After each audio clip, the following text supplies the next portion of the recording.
Hello. Today I'm explaining why I am probably one of the most interesting and yet miserable women in America. A little about me. I know 32 languages and counting.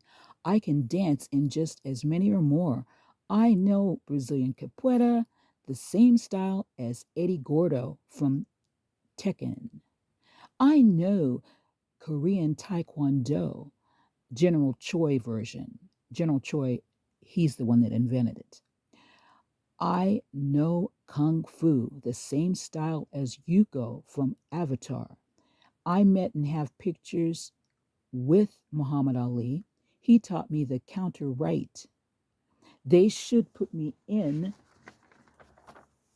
a fighting game already. I also have autographs. And what else do I have?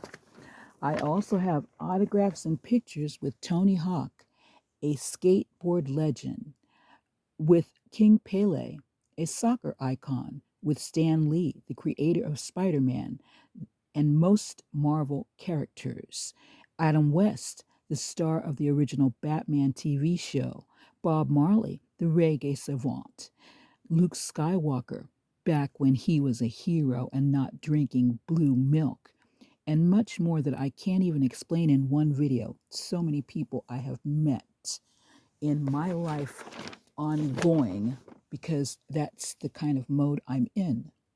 But despite all the wonderful things that I've experienced and more, I am a miserable person. But why, pray tell? Because I am living in a neighborhood that hates me because the neighbors are all racist and LGBT unfriendly and etc. Stealing my mail and threatening me. Most of my friends and family have died of cancer, of COVID, and also cancer, a couple from cancer, and the national shutdown closed the university that I was going to, stopping my dream of earning my 4 degrees in travel and tourism and my 1 degree in linguistics and opening my own travel agency while still leaving me with the bill and also broke. Now, why am I broke? Because the cost of living where I live is so high and it's a catch 22 situation. I can't get out unless I have money to get out. I am about to be evicted from my apartment, all kinds of drama with that. Every social help, so called social help agency wouldn't or couldn't help me. The lawyer that I paid the last of my savings, $2,500 to help me with my eviction, said after a few days he could not help me anymore unless I paid him more money. So he ripped me off big time. I cannot move all my stuff out of my apartment and find another place to live without money, which will leave me homeless and lose everything I own, including my memories, the items I collected for decades of my life. They are irreplaceable. These items include things from some of the very first anime and comic conventions in America. Yes, I was one of the people that's the original people going to these things. The hundreds of language books I have collected in my life because I am a linguist, the items gifted to me by my family and friends, and a lot of them are no longer alive today, so I can't recollect those. Now, how did I get here in this mess, in this situation? It was not by me being lazy or dumb or stupid, and definitely not by me doing drugs or being a criminal because I've never done those and that. I was raised by a strict and super efficient family and a very loving father whom embedded honesty and hard work in me from an early age to respect elders and nature and things like that, teaching me to love your neighbors and be a good person. This conviction, wanting to connect more to different people all over the world and in my community, sparked my joy of learning cultures and languages. And also, I already knew a few because my family is mixed. Thinking that one day I could connect people by teaching them about different cultures and languages, because I believe that communication, I totally believe that communication is very, very important for peace and love throughout the world. I have been in the start, the beginning of the fads and the movements and the trends. And long before they became fads and trends and movements. And people thought I was crazy and bullied and abused me. Teaching myself and learning about Asian cultures and languages made me overly aware of the many fascinating and wonderful things about them and appreciate them so deeply and spiritually. But little did I know that they would take the world by storm and go viral years to decades later in the future. K-pop, J-pop, Mando pop, anime, manga, Asian dramas, etc. Oh my God. But at that time, when I was doing it, I was so into it. I was ridiculed, though, and mocked and harassed. But even with all that, I still stuck to it, and I still call myself an honorary Asian girl. This same pattern of being ahead of my time, for my times, for cultures, also with Celtic cultures, African cultures, Jewish culture, Scandinavian cultures, Brazilian cultures, etc. My discovery of world languages and cultures is ongoing, always has been, and is endless. Another example of my studying European, an example of my studying European languages is that I was able to communicate with uh, a world famous band, the number one actually in Iceland. It's called Sigur Rós, and they were and still are the number one Icelandic band in the world. Speaking to them in Icelandic language, I even talked to the most famous male ballerina of the time in the world. His name is Mikhail Baryshnikov, nickname is Misha, in his native tongue of Russian language.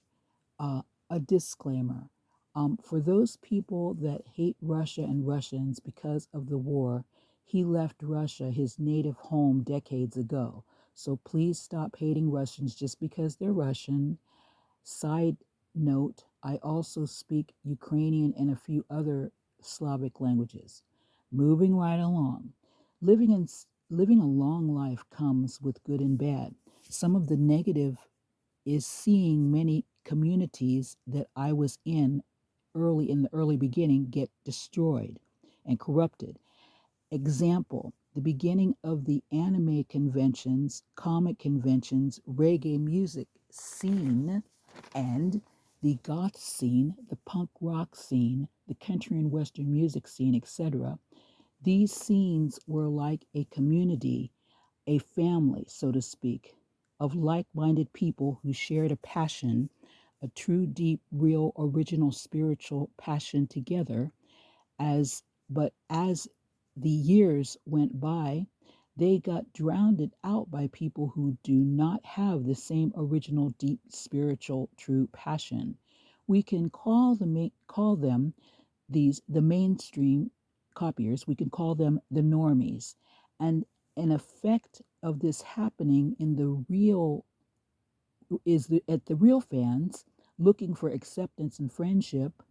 They started losing their place of acceptance because the normies became the mainstream masses that prevailed at all these events and concerts, and less of what I call the conscious minded roots people. Less of them were there, and there was more of the so-called normies. And it's really, oh my God, it's so irritating. These things became overly monetarized, meaning, everything's about money and not, the roots thing. For example, things that were either free or cost less money now have skyrocketed in price more than ever, and having greedy corporations take over, and things that used to be like a community a soulful event have turned into a soulless robotic money-making vampire that wants to suck endless money out of you. Initially, I'm backtracking now. Initially, my vocation in life was to be a lawyer. And in fact, when I was in law school, I was at the top of my class. But when I was in law school, I discovered corruption. So I dropped out because I only wanted to be a lawyer to help humanity more and with no holds bars. But alas, by me making the decision to drop out of law school, my family disowned me because they wanted to brag about their daughter as a lawyer, even though they were not paying for me to go to law school. I was paying for myself. In fact, all I have paid for myself. I've paid for it. I do not come from a rich family and I didn't take money from them. March 2020. Oh my God, disaster stroke. The world and moi. That means me in French. I had started my new goal since I've dropped out of law school of earning 4 degrees in travel and tourism industry a couple of years before 2020. Since I am so good at languages and love languages and cultures, and there are four people, and I'd like to mention them, four people that were my heroes. Um, let's see now, how can I put this? My heroes that inspired me. Uh, there are four people, and still now they do, during my studies, before and during my studies. Two of these people are my travel teachers. They had traveled the world to all seven continents and to over 165 plus countries in their lifetime, and they own a number one travel agency. The other person is Mohammed Mesic. He is a YouTuber from Bosnia whom at age 26 taught himself to speak over 50 languages fluently, and also he became a lawyer, and now at age 35, he's 35, 38ish, 35, 36, 37, 38ish, he speaks over 70 languages fluently, and he is a traveler. He's on YouTube. He's a traveler. He speaks about his travels, and he goes to the countries. Like he'll go to Japan, and he speaks in Japanese. He'll go to Hungary. He'll speak in Hungarian, etc. And he's incredible. He's amazing. He's simply awesome. So the next person that is really amazing also, and is a polyglot and a famous YouTuber, big time, is Shalma. Shalma Aaron Smith. He is so, oh my God, and that means little pony, Shalma. The reason why he is also my hero and inspires me is because he is showing the world all the cultures and and peoples and communities and he is with them in such a humanistic way that it is not only loving and spiritual and entertaining, but also highly educational. His videos are never ever boring, and he is a humanitarian supporting Ukraine as I do. I love Ukraine and am praying for the Ukrainian peoples, and their language is so beautiful and for me easy to speak. It is indeed one of my top favorite languages, and I love Shalma because he has video when he was speaking Ukrainian language, and it's absolutely incredible. Everybody should watch that video. And well, actually, all my God, it's like watching any of Shalma's videos. You can learn a lot and discover a lot about a whole new world. I admire him highly. There are two reasons why I started this YouTube channel. The first is because YouTubers like Shalma and Ralph Smart, yet another famous YouTuber, inspired me to spread my knowledge and experiences with the whole world.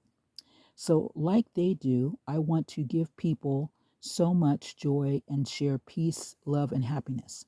The second reason I started the YouTube channel is out of necessity. I need support, I need donations. Uh, to my GoFundMe and subscribers to subscribe to my YouTube channel, just press the like button, please, to my channel, and I can arise from the deep depression doldrums, the miserable life, and become successful like I want to, so I can help myself and then in turn help others. Yes, one of my dreams also in life has always been to be a philanthropist. And I had if I had Elon Musk's money, I would stop world hunger. And out of necessity, I have made this channel. So I really am hoping that, you know, the haters go away and are not around, and that the lovers are around and, can relate to the things I'm saying. I now am asking the audience a question. Do you think I made the right decision? Do you think I made the right choice? Do you think I should have listened to my family and including my loving dad and become a lawyer, you know, done that and I would be rich to become a lawyer, or do you think it is good that I dropped out of law school and followed my heart and my passion instead? Thank you for very much for listening to this. I need to get it so it's really professional, but as you see, I'm poor, and so it looks, kind of, you know, whatever. But something is better than nothing. Aloha, mahalo.